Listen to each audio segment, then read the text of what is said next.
They stood in the middle of an old ballet studio in downtown Boston, where the air always tasted of rosin dust and sweat, and the mirrors judged every breath.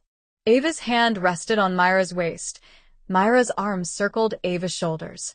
Their black leotards fused them into one shadow, eyes closed, breathing perfectly matched. The pose wasn't choreographed. It was confession. It was surrender. It was the moment everything broke open and somehow became whole. Ava had come to Boston from a nowhere town in Ohio, where ballet was the only door out. Tall, straight ash blonde hair always twisted into a severe bun, body built like a blade, sharp, controlled, unforgiving. She danced like someone trying to outrun her own reflection.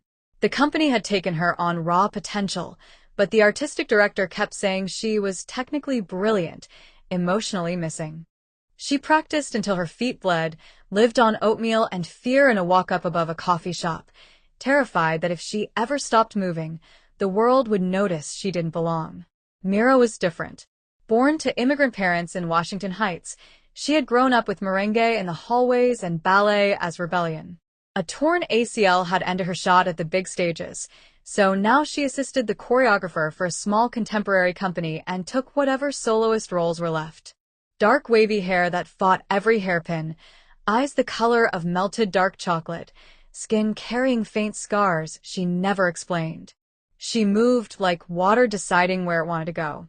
People said when Mira danced, the music apologized for existing without her. They were cast opposite each other in a new work about two sisters separated by fate. From day one the studio crackled. Ava arrived 2 hours early, marking steps until the floor was slick with effort. Mira walked in late, coffee in hand, and the room tilted toward her. Their first partnering rehearsal was a disaster. Ava stiff with resentment, Mira patient but unflinching. "Drop your shoulders," Mira said, adjusting Ava's arms at the bar. "Ballet isn't war. It's breath." "I know how to breathe," Ava snapped. Myra's mouth curved, half smile, half challenge. "Then, why does it look like you're holding yours hostage?"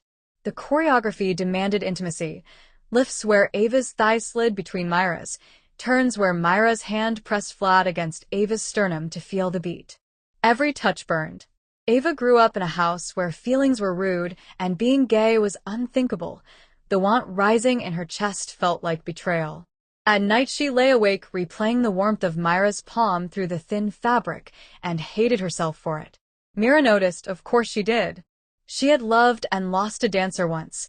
She recognized terror dressed up as anger. One evening after everyone else had gone, the studio empty except for fading light and the low hum of the piano next door, Mira cornered Ava by the mirrors.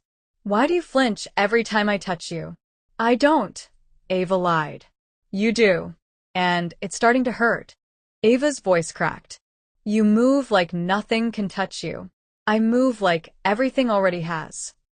Mira stepped closer until their reflections overlapped. "Then let me touch you back." The space between them vanished. Ava kissed her first, fierce, desperate, tasting salt and terror and want.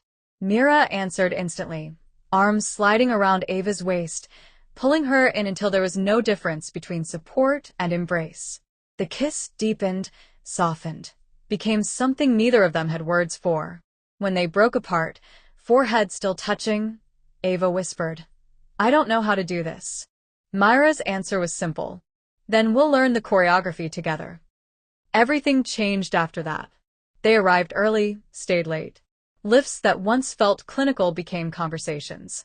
Turns became promises. The choreographer saw fire and poured gasoline on it, more contact, more risk, more trust. Rumors started. One jealous core girl hissed, "Some partners are too close." Ava panicked. Losing the company would mean going home in disgrace. She started pulling away outside the studio. Mira refused to let her. After a brutal rehearsal, she blocked the door. "Do you regret it?" Ava's eyes filled. "I'm scared." "This is real, and I've never had real." Mira took both of Ava's trembling hands. "Falling is part of the job. So is getting back up. I'm not going anywhere unless you push me away." Ava didn't push.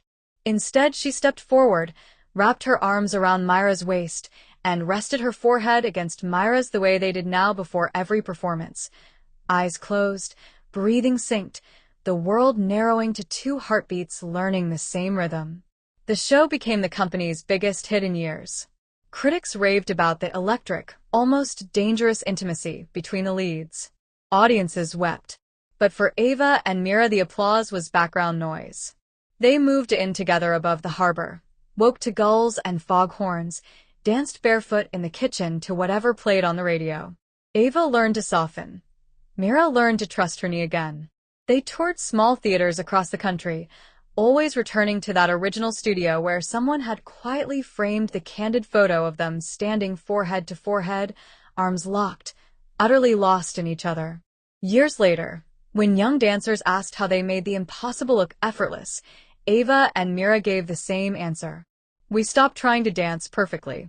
We just refused to let go. And every night before curtain, no matter the city, they still stand center stage in the dark, eyes closed, breathing as one. Two bodies that finally learned the most dangerous and beautiful lift of all, holding on when everything says fall.